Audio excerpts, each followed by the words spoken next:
بالله من الشيطان الرجيم. بسم الله الرحمن الرحيم. وقالوا لن يدخل الجنة إلا من كان هودا أو نصارى تلك أمانيهم قل هاتوا برهانكم إن كنتم صادقين.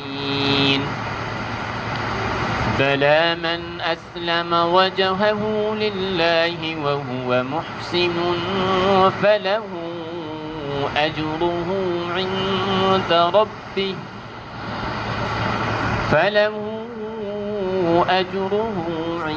عند ربه ولا خوف عليهم ولا هم يحزنون.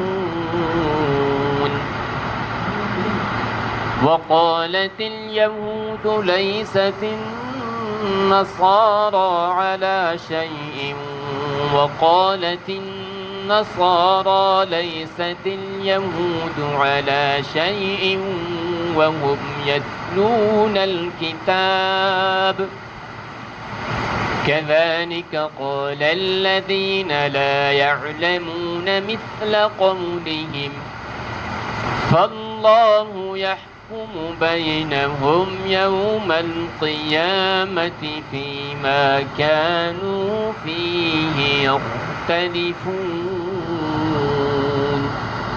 صدق الله العظيم.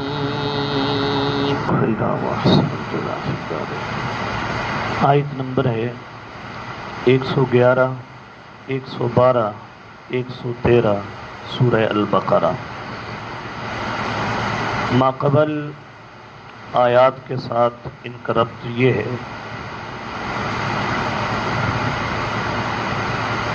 دو رکوع قبل یہود کے شبہات کا جواب دیا گیا تھا، اور یہ رکوع جو شروع ہوا ہے یا ایھا الذین آمنوا لا تقولوا رائنا سے، یہاں سے مسلمانوں کو ان سے ہوشیار رہنے کا حکم دیا جا رہا ہے. جو غلطیاں یہود نے کی ہیں وہ تم سے بھی کروانے کی کوشش کریں گے. یہود کی یہ چاہت ہے، یہ خواہش ہے، وہ تمہیں بھی ایسے ہی کافر بنا دیں جیسا کہ وہ خود ایمان کے بعد کیا بن چکے تھے، کافر. حضرات صحابہ کرام کو جب علم ہوا یہ ہمارے دین کو خراب کرنا چاہتے ہیں اور ہمیں ایمان لانے کے بعد دوبارہ کافر بنانا چاہتے ہیں، تو ان کے اندر جذبات پیدا ہوئے کہ یہ کیسا دشمن ہے، بظاہر ہمیں کہتا ہے یہ کرو اور مقصود اس کا یہ ہے کہ یہ ہمیں مومن بننے کے بعد دوبارہ کافر بنانا چاہتے ہیں. تو ان کے ہاں ایمان کی قدر تھی، قیمت تھی، جذبات پیدا ہوئے، تو انہیں کہا گیا فاعفو واصفحوا، ابھی ان کو معاف کرو، ابھی درگزر کرو، حتی یاتی اللہ بامری، یہاں تک کہ اللہ کریم کی طرف سے ایک نیا حکم تمہارے پاس آ جائے. وہ نیا حکم جہاد کی شکل میں وغیرہ وغیرہ جیسے پہلے گزر چکا، لیکن اس سے قبل تمہارے اوپر لازم ہے کہ تم اپنے اندر اس حکم کی اہلیت، اس کو بجا لانے کی اہلیت پیدا کرنے کے لیے اقیموا الصلاۃ، بدنی مشق کرو، وآتوا الزکاۃ، اور مالی کیا کرو، مشق کرو، تاکہ جب وہ امر جدید آئے تمہارے اوپر جہاد کی شکل میں تو وہ کرنا تمہارے لیے کوئی مشکل کام نہ ہو. ابھی ان سے انتقامی کارروائی نہیں کرنی. وما تقدموا لانفسکم من خیر تجدوہ عند اللہ، تم جو بھی عمل کرو گے، چاہے نماز کا عمل ہو، چاہے زکوٰۃ کا عمل ہو، اس کے علاوہ کوئی اور عمل ہو، یہ تمہاری اپنی ذات کو فائدہ دے گا، اور مرنے کے بعد اللہ کے ہاں تم اس کا کیا پاؤ گے، اجر پاؤ گے. اب یہ ذکر کرنے کے بعد یہاں سے شکوے ذکر کیے جا رہے ہیں یہود اہل کتاب پر اور نصارہ اہل کتاب پر۔ میں نے عرض کیا تھا شکوہ کسے کہتے ہیں؟ شکوہ کا مطلب یہ ہے ماننے والوں کے دل میں شبہات پیدا کرنے کے لیے کوئی بات کی جائے۔ نبی مہربان صلی اللہ علیہ وسلم پر صحابہ اکرام تو مان رہے تھے نا، اور ایسے مان رہے تھے کہ جیسے ماننے کا کیا تھا؟ حق تھا۔ یہود یہ چاہتے تھے کہ جیسے ہم ہیں ایسا انہیں بھی بنا دیا جائے، تو وہ ان کے اندر احساس کمزوری پیدا کرنے کے لیے اور انہیں کمزور کرنے کے لیے ایمان میں جو بات کرتے تھے، اسے کہا جاتا ہے تفسیری اصطلاح میں یہ شکوہ ہے۔ مثلا صحابہ اکرام تو اپنی جان اپنا مال سب کچھ دین پر کیا کر رہے تھے؟ لگا رہے تھے۔ انہیں بتا دیا گیا تھا کہ تمہاری تلواروں کے سائے کے نیچے کیا ہے؟ جنت ہے۔ انہیں بتایا گیا تھا کہ مال خرچ کرنے پر تمہیں یہ اللہ کریم کی طرف سے اجر ملے گا۔ انہیں بتایا گیا تھا اللہ اور اس کے رسول صلی اللہ علیہ وسلم کی اطاعت ہی فوز عظیم ہے، لہذا اس فوز عظیم کے حصول کے لیے حضرات صحابہ اکرام سب کچھ دین پر قربان کرنے کے لیے کیا ہوتے تھے؟ تیار ہوتے تھے۔ اب یہود نے کہا کہ ان کے اس جذبے کو کمزور کیا جائے، تو انہوں نے کہا تمہیں جو جنت کے وعدے جس دین پر دیے گئے ہیں نا، اس دین پر چلتے ہوئے تو جنت کبھی تمہیں مل ہی نہیں سکتی۔ اس کی وجہ یہ ہے کہ جنت کا وعدہ یا تو یہود کے ساتھ ہے اور یا کس کے ساتھ ہے؟ نصارہ کے ساتھ ہے۔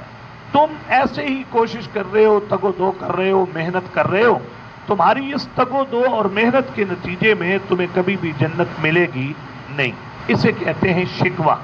ایک بندہ اچھی راہ پر چل رہا ہے اور اس کے ذہن میں ہے کہ اس راہ پر چلتے ہوئے مجھے یہ نتیجہ حاصل ہو جائے گا، اس کے ذہن میں یہ بات ڈال دی جائے میاں جس طرز پر تم چل رہے ہو اس طرز پر چل کر تمہیں کبھی بھی یہ نتیجہ حاصل نہیں ہوتا، اگر وہ بندہ اس سوچ سے پیچھے ہٹے نہ ہٹے، اتنا کم از کم احساس ضرور بندے میں پیدا ہوتا ہے، سوچنے پر مجبور ہوتا ہے واقعتاً میں صحیح چل بھی رہا ہوں یا کہ نہیں چل رہا۔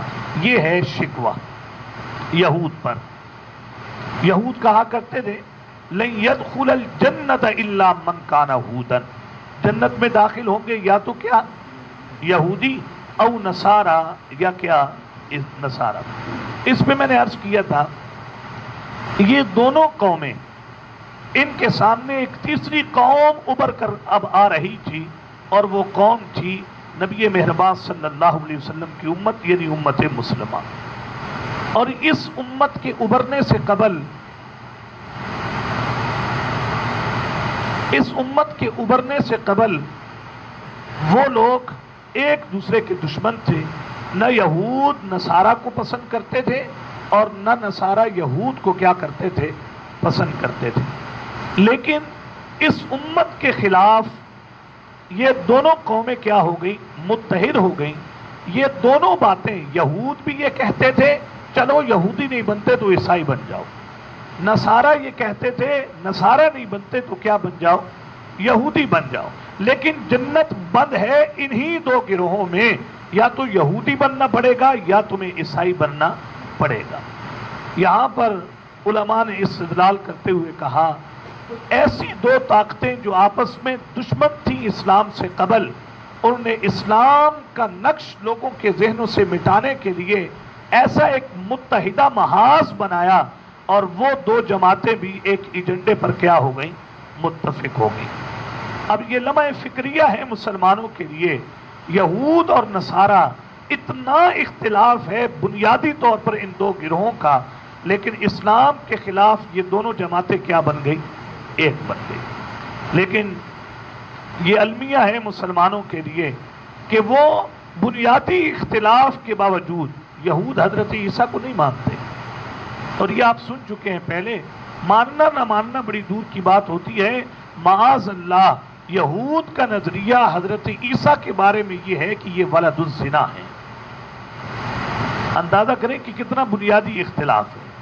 وہ حضرت عیسیٰ کو پیغمبر ہی نہیں مانتے، معاذ اللہ مائی مریم کو بدکارہ عورت تسلیم کرتے ہیں، اس کے باوجود بھی یہود اور عیسائیت ایک پیش پر آ گئے مسلمانوں کے خلاف، لیکن مسلمان ان دونوں طاقتوں کے خلاف ایک پیج پر اکٹھے نہیں ہو رہے۔